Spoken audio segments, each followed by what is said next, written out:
والصلاة والسلام علی رسول اللہ۔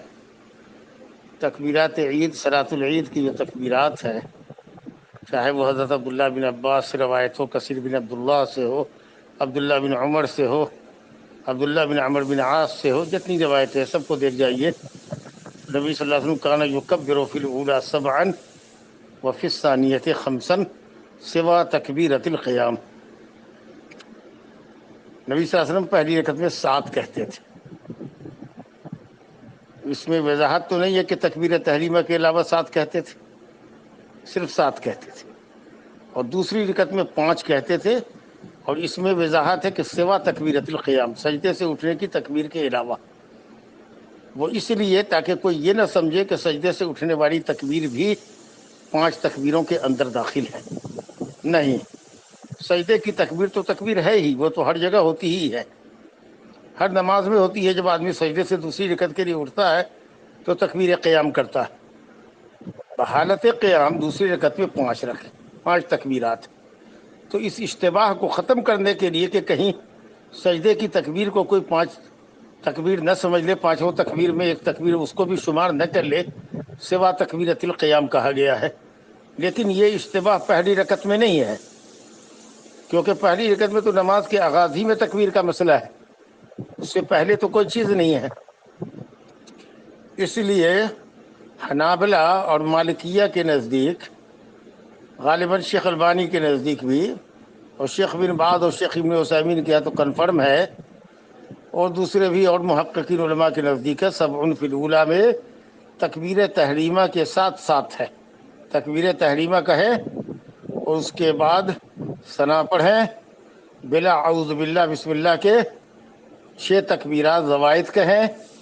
اس میں آپ چاہے تو ہر تکبیر میں ہاتھ اٹھا کر ہاتھ باندھ لیں، یا پھر ہاتھ باندھے باندھے 6 تکبیر کہہ لیں، جیسا کہ شیخ البانی کہتے ہیں رفع الیدین کے وہ قائل نہیں ہے تکبیرات زوائد میں، اور دوسری علماء قائل ہیں۔ اور اس کے بعد اعوذ باللہ بسم اللہ، چونکہ اس کا تعلق قرأت سے ہے، اس لیے تکبیرات زوائد سے فارغ ہو کر اعوذ باللہ من الشیطان الرجیم بسم اللہ الرحمن الرحیم، پھر سورہ فاتحہ اور سورہ اعلیٰ، اور دوسری رکعت میں سورہ غاشیہ پڑھیں۔ دوسری رکعت کی 5 تکبیرات کے بعد بسم اللہ الرحمن الرحیم الحمدللہ رب العالمین، دوسری رکعت میں تعوذ کہنے کی ضرورت نہیں ہے۔ یہ بات میں نے واضح کی تھی اور بہت اطمینان سے سمجھا رہا ہوں آپ کو۔ امام شافعی رحمۃ اللہ علیہ کے نزدیک ہے کہ تکبیر عید کے بعد 7 تکبیرات زوائد ہے، حالانکہ یہ سوا تکبیرۃ احرام ایسی کوئی وضاحت حدیث میں نہیں ہے۔ وہ یہ سمجھتے ہیں کہ چونکہ دوسری رکعت میں 5 تکبیرات زوائد ہے تو اس لیے 7 بھی 5 پہلی تکبیر میں زوائد ہے، 7 تکبیرات زوائد ہیں، وہ یہ سمجھتے ہیں۔ حالانکہ بعض روایت میں صراحت ہے کہ کان نبی صلی اللہ علیہ وسلم یکبر اثنتا عشرۃ تکبیرۃ، نبی صلی اللہ علیہ وسلم دونوں رکعتوں میں 12 تکبیرات کہتے تھے۔ کہاں 13 ہو گئی؟ اگر تکبیر تحریمہ کے علاوہ 7 ہوگی تو 13 ہو جاتی، لیکن آپ 12 تکبیرات کہتے تھے۔ حضرت عبداللہ بن عباس یہی کہتے ہیں، اور اسی کے اوپر عمر بن عبدالعزیز اور دوسرے لوگ عمل کیا کرتے تھے، ہارون رشید وغیرہ بھی اسی پر عمل کرتے تھے۔ بہرحال یہی مسئلہ ہے، چونکہ ہندوستان میں شفافے کا مسئلہ رائج رہا ہے، اس لیے یہ آپ کو ایک عجیب سی چیز لگی ہے۔ آپ علماء کے فتاوے پڑھیے، سنیے، تو آپ کو معلوم ہوگا۔ ویسے ہم اس بات کی وضاحت کر دیں کہ چونکہ ایک ہی حدیث سے دونوں فریقین کا استدلال ہے، فریقین کا استدلال ہے شافعیہ کا بھی اور حنابلہ مالکیہ کا بھی، اس لیے آپ پہلی رکعت میں 7 زائد تکبیر کہو کہ تکبیر تحریمہ کے علاوہ 6 زائد کرو، اور تکبیر تحریمہ ملا کر 7 کر لو، دونوں شکل میں کوئی شکل بھی اختیار کر سکتے، جائز ہے، اس میں بڑے اختلاف کی بات نہیں ہے۔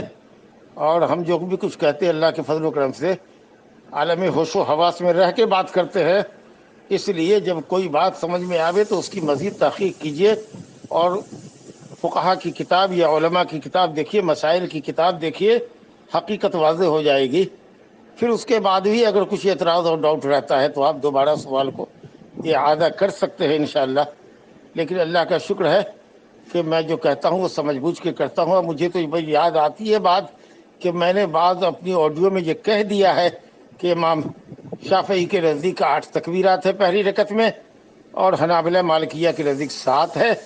میں تکبیر تحریمہ کے ساتھ پہلی رکعت میں 7 کا قائل ہوں، اور یہی راجح سمجھتا ہوں، کیونکہ 70 فی الاولیٰ کا لفظ بتاتا ہے کہ تکبیر تحریمہ لے کر 7 ہے۔ واللہ تعالی عالم۔